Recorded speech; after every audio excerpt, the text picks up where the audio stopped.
आज यहाँ मौजूद हैं, उनसे मैं जानना चाहेंगे कि आखिर जिस तरीके से इंडिया गठबंधन है और पूरी तरीके से समाजवादी पार्टी मैदान उनका, क्योंकि समाजवादी पार्टी का ये गढ़ भी माना जाता है, तो कहीं ना कहीं देखा जाए तो लगातार एक बार फिर भाजपा अगर पूरी तरीके से कोशिश करती नजर आ रही है, तो इनसे जानना चाहेंगे आखिर जिस तरीके से लोकसभा चुनाव में किस तरीके की तैयारियाँ हैं।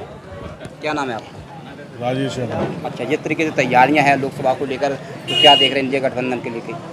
इंडिया गठबंधन पूरी तरह से तैयार है लड़ने के लिए और अच्छा मुकाबला कर रही है। इटावा से लोकसभा से जितेंद्र दौरे की जीत निश्चित है। देखिए और भी लोग मौजूद हैं, उनसे मैं जानना चाहेंगे कि जिस तरीके से अगर देखा जाए तो लगातार पूरी तरीके से भाजपा अपना जीत का दावा करती हुई नजर आ रही है। वहीं मैं जानना चाहेंगे कि आखिर इंडिया गठबंधन भी कि जो गढ़ माना जा रहा है, उसमें देखते हैं कि आखिर किस तरीके की तैयारी है आप लोगों की, किस तरीके की तैयारी है इंडिया गठबंधन की? देखिए, हमारे नेता राहुल गांधी जी हैं, उनके जो उन्होंने निर्णय लिया है हमने उसको स्वीकार किया है।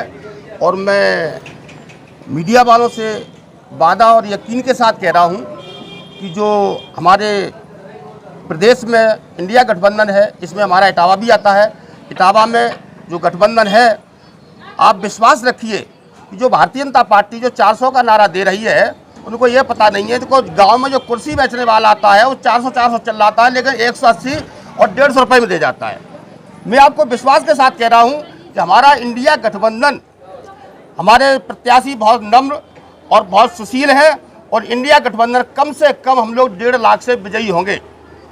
उनकी सोच रखी रह जाएगी। और जैसे इन्होंने 2014 के बाद एक कहा था, यह वही कमल है जो 57 रुपये की पेट्रोल थी, आज कितने की है? 97 रुपये की है। ये वही कमल है जो 50 रुपये डीजल था, वो आज 90 रुपये डीजल है। ये वही कमल है जो सोने पर 3% GST और किताब और कलम पर जो गरीब बच्चे पढ़ते हैं उस पर 18% GST। ज़्यादा न कहते हुए मैं ये कहूँगा कि जो विपक्ष का जो बौखलाहट है, मैं 2 लाइनों में इनका समाप्त करता हूँ कि बांट दिया इस धरती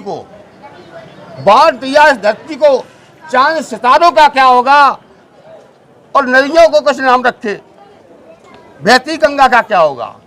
पंडित भी पिए, मुल्ला भी पिए, बहती धारों का क्या होगा। थमी ये सांसें एक हवा में, क्या हवा भी नहीं चलाओगे? क्या राम ने मस्जिद तोड़ी थी या खुदा ने मंदिर तोड़ा है? जय हिंद, जय कांग्रेस, जय गठबंधन। अच्छा, अगर बात की जाए तो लगातार भाजपा के लोग ये दावा करते नजर आ रहे हैं, क्योंकि अब की बार जो है सपा का कोसों दूर है, उसका कोई भी वजूद नहीं है इटावा में।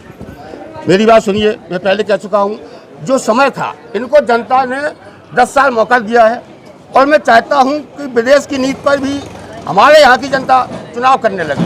इनको 10 साल मौका दिया था, अब इनकी विदाई कर देंगे। हमारे सांसद जी, पूर्व सांसद कहूँगा, रामशंकर कठेरिया जी 19 का चुनाव में ना क्षेत्र में आए थे, उस समय ना 5 साल आए हैं, ना आ जाएंगे। तो जनता इस चीज़ को समझ चुकी है और इनकी विदाई उसी हिसाब से की जाएगी जैसे 2019 में माला पैदा के जो विजयी हासिल किया था, हरा के विदाई कर दी जाएगी। देखिए और भी लोग मौजूद हैं, उनसे जानना चाहेंगे जिस तरीके से लगातार जो दावे किए जा रहे हैं, जीत के दावे किए जा रहे हैं, और कहीं ना कहीं अगर देखा जाए क्योंकि समाजवादी पार्टी का जो गढ़ माना जाता है, तो लगातार जीत का भाजपा पूरी तरीके से परचम यानी दावा करती हुई नजर आ रही है। और भी लोग मौजूद हैं, उनसे मैं जानना चाहेंगे कि आखिर किस तरीके की आप लोगों की तैयारियाँ हैं। देखिए, हमारा इंडिया गठबंधन बहुत मजबूती से लड़ रहा है और इटावा की जनता का समर्थन बहुत मिल रहा है। हमारे राष्ट्रीय अध्यक्ष जी आदरणीय अखिलेश यादव जी, चाहे नेताजी मुलायम सिंह यादव जी रहे हों, उन्होंने हर किसान, गरीब, शोषित, वंचितों की लड़ाई लड़ी है।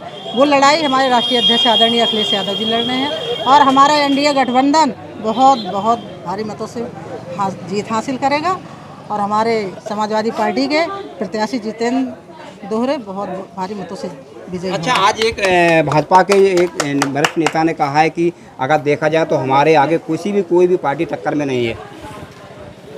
भाजपा नेता तो बौखलाई हुई है, हम आपसे बताएं, उसे हड़बड़ाहट है। भाजपा के नेताओं में वो हड़बड़ाहट है कि अब हमारा क्या होगा।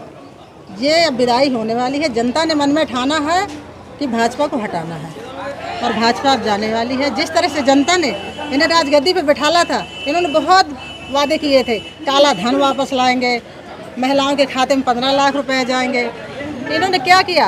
इन्होंने कुछ नहीं किया, सिर्फ लोगों को धोखा दिया है। 5 किलो राशन का गेहूं खा गए, गल्ला खा गए। ऐसे भाजपा के लोग जो नेता बोलते हैं, ये क्या है? क्या गल्ला राशन कोई नई योजना नहीं है, ये पहले की योजना है। इन्होंने नई योजनाओं को 5 गिना दे अगर ये, तो हम इनकी योजनाओं को हम कहें, कोई भी एक योजना का इन्होंने वो नहीं किया, ना कोई विकास किया इटावा के अंदर, और ये फालतू में चिल्लाते रहते हैं और कुछ भी नहीं है इनके। अच्छा, ये पेपर लीक को लेकर जो है, जो लगातार पेपर लीक हो रहे हैं, उसके बारे में क्या कहेंगे? क्योंकि बेरोजगार जो है अपनी जो लगातार नौकरी के लिए परेशान होते हुए नजर आ रहे हैं, जब भी पेपर दे तो लीक हो जाता है। देखिए, नेताजी की सरकार थी, अखिलेश यादव की सरकार थी, उन्होंने तमाम ऐसे जो आज ये फौज में हो चाहे पुलिस में हो, उन्होंने ऐसी नौकरियां दी थी, उनकी नौकरी लगी, उनके योजनाओं को इन्होंने खत्म कर दिया।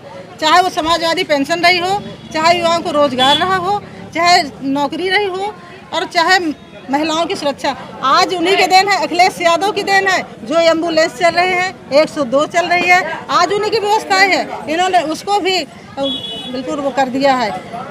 ठीक है, यहाँ नेताजी की ही देन है। इटावा के अंदर चाहे इंजीनियरिंग कॉलेज हो, चाहे मेडिकल कॉलेज हो, चाहे स्टेडियम हो, क्या इन्होंने बीजेपी ने कहा? बीजेपी एक अपना काम इटावा के अंदर गिना दे तो हम उसको चुनौती देते हैं। देखिए, और भी लोग मेरे साथ मौजूद हैं, उनसे जानना चाहेंगे, माता जी हैं, उनसे भी जानकारी लेना चाहेंगे कि आखिर जिस तरीके से लगातार जो समाजवादी पार्टी है, क्योंकि ये पहले से ही जो गढ़ है और पूरी तरीके से भाजपा अपना परचम पहनाने के लिए जो लगातार जीत का दावा करती नजर आ रही है, क्या कहेंगे इसके लिए? देखिए, अगर जनता के अंदर रोष है और होश आ गया है तो